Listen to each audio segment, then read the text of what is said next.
What's up, guys? We're back. We're talking about the update and what happened with the issues with the AEMS, the Holosun AEMS, and Scalarworks' new direct mount for it, the Leap 11, and what was wrong with it and how it was fixed.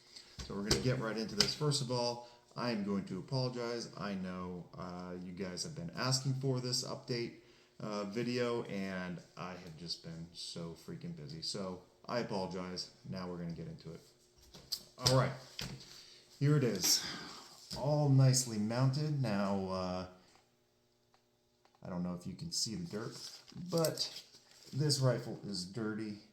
She is fresh out of a 2-day vehicle tactics course put on by Achilles Heel Tactical that I used this in, and that was kind of the first test and proving ground after getting it zeroed.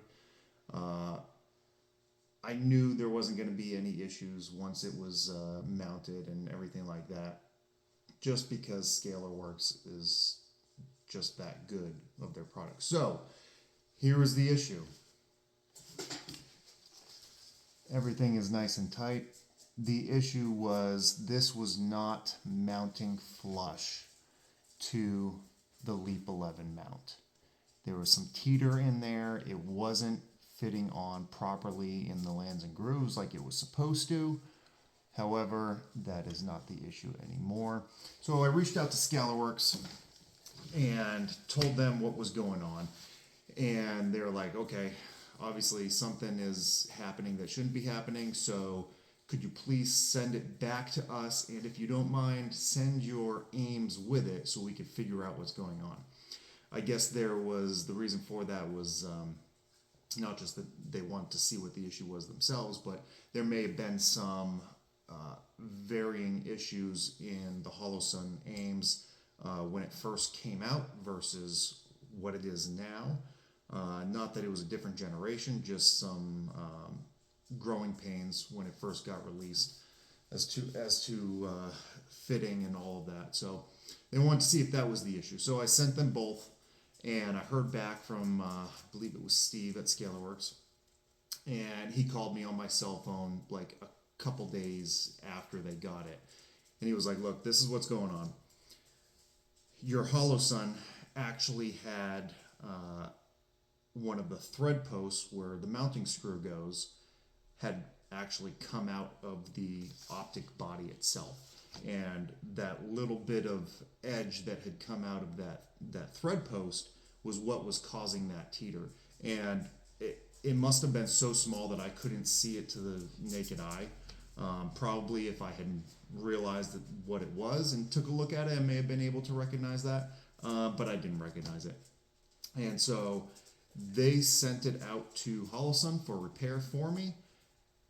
They got it back from Holosun. They mounted it onto the Leap 11 and shipped it back to me just how you see it here, which was awesome.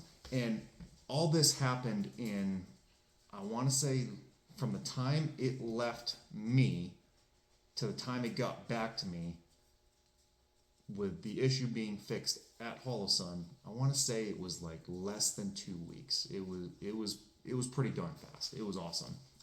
So their customer service is absolutely the bomb. That was the only issue. I can't, well, now that I know what it is, I can't say it was an issue with Scalarworks because it wasn't Scalarworks. It was the Holosun AEMS, which is a little disappointing because it was on the factory mount from the factory when I took it off of the factory mount to try to mount it onto the Holosun AEMS. So that's a little weird. Obviously, what must have happened was at the Holosun factory, somebody put a little too much muscle when they were tightening down that mounting screw, and it just pulled that mounting thread post out of the optic body, which is what happens if you tighten your screws too much. They're going to do one of two things.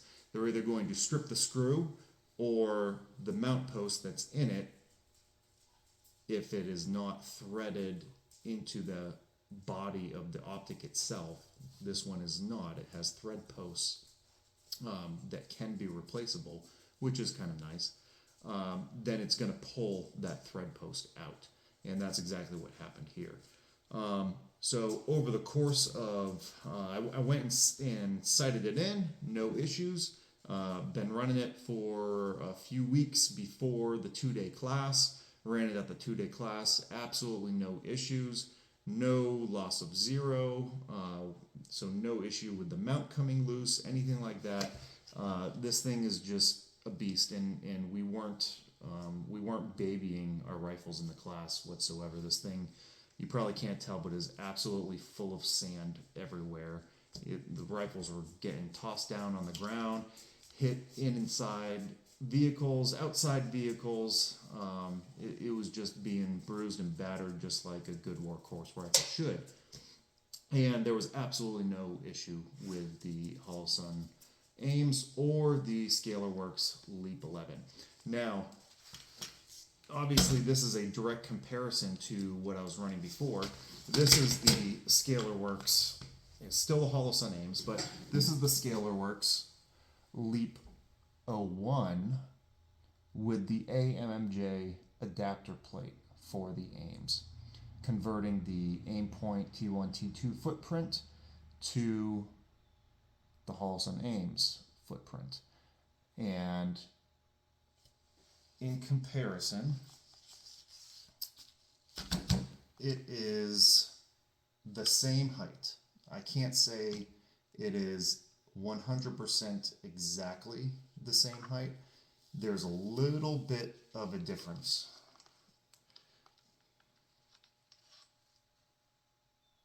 Very slight. I'm just lining up the tops of these. Now, this one is a little bit taller because I actually have added, if you notice, a 1/2-inch Picatinny riser to get that up just a little bit higher so that I could see that without issue under night vision. And also just because I like a very heads up position. I don't like having to bring my head down to my optic. I want to be able to just completely bring my rifle up and my head doesn't have to move at all. And that reticle is just in my line of view. And for me to be able to do that comfortably, both without night vision and with night vision, I needed just a bit of a little bit higher. And the least that you could possibly get, that I could find anyway, is a 1/2-inch riser. And that works out really well for me. Without the 1/2-inch riser, this is a 193 center height measurement. With that 1/2-inch riser, it gives me like, puts it at like 2.4 inches center height over the rail. And I've not done that with this one. This one is still the 193 height with the AMMJ adapter plate. I will end up putting a 1/2-inch riser under that as well, just to make sure everything is the same between my home defense gun and my work gun. That way there's no issue with transitioning from one to the other. But it's awesome. I can't say enough about not just their quality, because their quality wasn't the issue, but their customer service was absolutely fantastic. Those guys were on top of it. They were very responsive when I first sent the email of what the issue was, what I was running into. And I know it was kind of hard to see on camera, and there were some guys in the comments with that first video saying, "Oh, dude, just file this down, file that." Okay, yes, I could have, but if I had done that, I wouldn't have found out what the actual issue was, which was not the mount, it was the Holosun. So I'm glad I just trusted my gut and just sent it back to Scalarworks so they could figure out what was going on. Other than that, guys, this thing runs beautiful, and I 100% suggest you buy it for the Holosun AEMS. I haven't seen any other riser out there that is number one, as aesthetically pleasing, and number two, as light and rugged as the Scalarworks. This thing is, I mean, when you're holding just the mount, it's like you're holding a freaking box of air. It's so freaking light. I don't know exactly what it is. You guys can look that up on their website. They've got all their specs for it. But it is awesome. I love it. 100% recommend it. And it's on my duty gun. I trust my life to it. And I don't think there should be any reason why you don't too. So, and I'm not getting anything from Scalarworks to say this. I just really, really like and trust their products. So my previous momentary disappointment with them before turned out to be a disappointment with Holosun, which, given their price point and the amount of product that they are pumping out right now because they're so popular, is not super surprising. However, the ruggedness of the optic itself is also awesome. The shape, size, and weight of it is also awesome. I love that you get that EOTech size window and reticle with a much smaller footprint and a much lighter body. However, it's just as rugged. It's still that 7075 T6 aluminum, just like the mount is, just like your receivers are, or should be, if you're running any kind of quality receivers. So that's it, guys. That is the update, and I'm going to continue trying to beat the piss out of this thing, and if I run into any issues, I'll get back to you. If I don't, you won't see another Scalarworks video for this again. Alright guys, again, thank you very much. Have a good